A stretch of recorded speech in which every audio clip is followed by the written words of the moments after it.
What's up, everybody? Welcome to episode 3 of Over the Top Rope. I'm Asher DX. I'm Mike the Mouth, and this is the Butterfly Princess herself, Beth. And if they look similar, that's because they're brother and sister. What's up, everybody?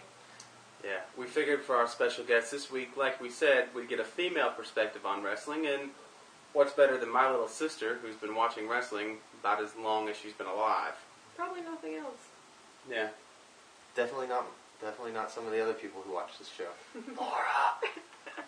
So we've got a few things lined up for this week's episode, so let's get to it. Alright, the first thing we got to talk about is the funniest thing I think I've seen in a long time. Let me just say, somebody call my mama. Yeah. Oh my god, the Funkasaurus is still trending on Twitter right now.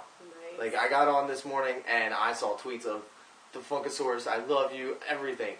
Brodus Clay makes his debut after like 2 or 3 months of being pushed back and pushed back and pushed back.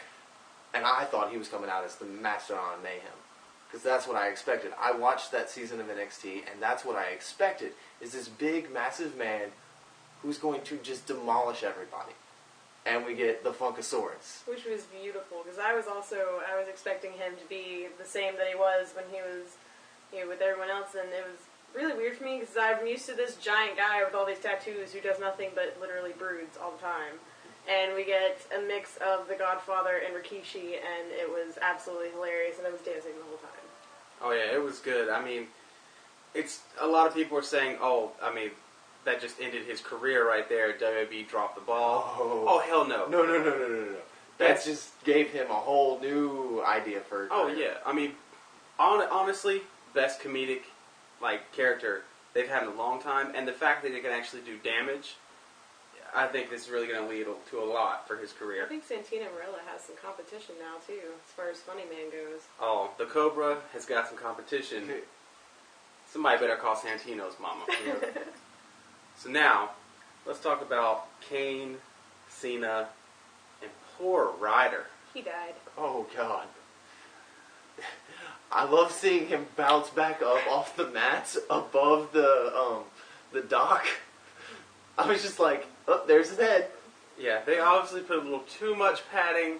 Kudos to Ryder, though, for taking a bump. Yeah. And how weird was it that Raw started the way it normally ends, and then ended the same way? You called it. When we were sitting there watching it, he was like, this is how Raw ends. This is how, this should happen. The ending should be. Oh, there's the ending.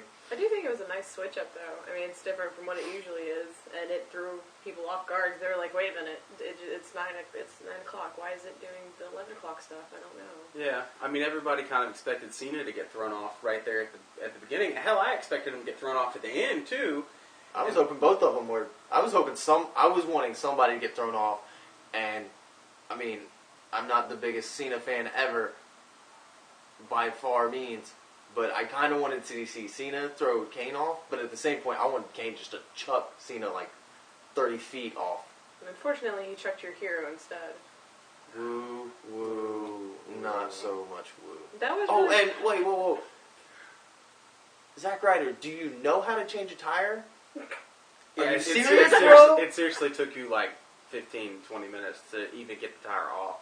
And you've really, it was a horror movie-esque. Are you serious, bro? Tell the woman to get out of the car. John Cena getting beaten by Dolph Ziggler because he was distracted by the Titantron showing what's going on backstage. Clean win for Dolph Ziggler. Over Super Cena. Yeah, over Super Cena, who had just hit a majority of the 5 moves of doom. Dolph Ziggler will be a world champion, or a WWE champion, before SummerSlam. That's your prediction? I call Dolph Ziggler will have a WWE championship before, if not at SummerSlam. See, I can't help it. I still don't like him, so I don't want him to have the title. I mean, he's got the loudest woman in the world with the most annoying voice ever. I don't count that against screaming. him. I don't count that against him. I have to. She annoys me so much, and she's that against very Jack Swagger. disgraceful.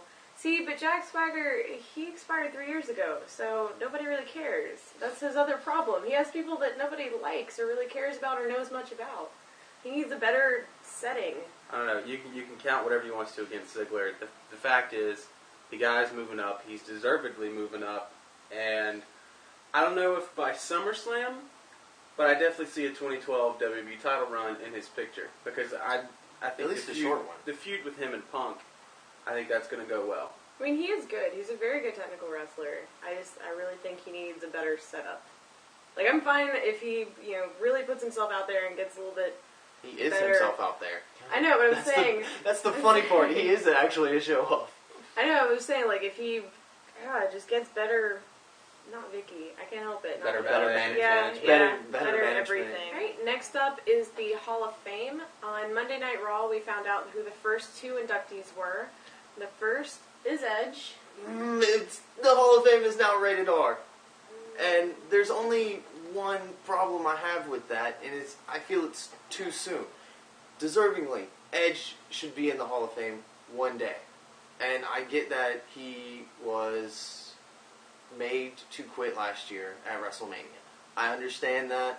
Kudos to him for taking care of himself and his family first before something more serious happened. I just feel it is too soon for Edge. He has the most title reigns and most titles and of whatnot, like at 37 or something. But he's not the Shawn Michaels. He's not a Steve Austin. He didn't revolutionize the industry like those 2 guys did. Austin in the 90s and Michaels in the 80s. I gotta disagree with you. I think he did revolutionize the industry. It wasn't by himself, but I think if you add Edge, Christian, and the Hardys... Okay, the tag team division I'll give you, but... Not just tag team, also they made the ladder matches what they are. Not to mention, the Money in the Bank, that whole thing, that's Edge. That was Edge and Jericho.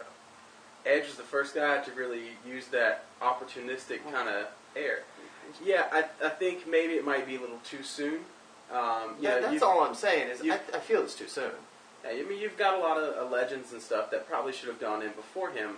Oh yeah. But the fact remains, the guy was Hall of Fame bound anyway. Yeah. And with today's audience, you need someone a little newer, a little younger that they can identify with to kind of draw them in. Well, Because I've been in love with Edge since I was 6. Well, with that, I mean, if you need somebody who's a year out of wrestling to headline your Hall of Fame, you're not doing a good job of boosting your history, and that leads me to the next inductee, which is the 4 Horsemen.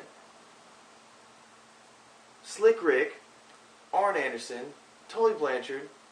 Woo! Yeah. I mean, you got J.J. Dillon as the manager, Barry Windham as the 4th member, and, I get that they're including just the original 4. Just the original 4. Because there's so many more people who have actually been horsemen. Yeah, I mean, and Ole Anderson ought to be in there. Ole Anderson. You could even go into WWE days with Luger, Mongo McMichael, Chris Benoit. Nope, you can't go Chris Benoit. WWE doesn't acknowledge Chris Benoit's existence. Nah. Oh shit, we said the D word. Oops. Oopsies. By the way, side note, we respect Chris Benoit's career. Not what he did in his personal life, his career in wrestling. Because no matter how crazy it got at the end as far as his personal life goes, he was an amazing wrestler. Like, no matter how much we want to cut him out completely as far as WWE is, he was still a very, very good wrestler. The 4 Horsemen. Absolutely deserving. Well, no, duh. Yeah, beyond deserving. Beyond deserving. They should have been in one of the first classes. Now, Ric Flair's already inducted. He's going to be the first person to technically be inducted twice. But the fact that he's over with TNA makes it a little hard to understand how they're going to get him to I don't think be TNA there. has as big a problem with wrestlers visiting other wrestlers and other companies as much as WWE does. Because TNA doesn't seem to mind as much. They won't suspend you straight out just for going to visit someone. That's true. I mean, anytime WWE is anywhere near the Florida area, TNA actually encourages its guys, go out, see your friends. We're not going to tell you can't go see your friends over in WWE because they're WWE. WWE kind of does that, though. Yeah.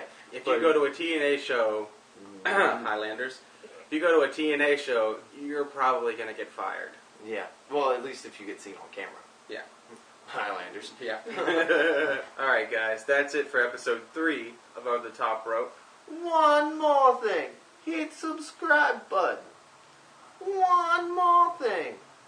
Leave comment below. One more thing.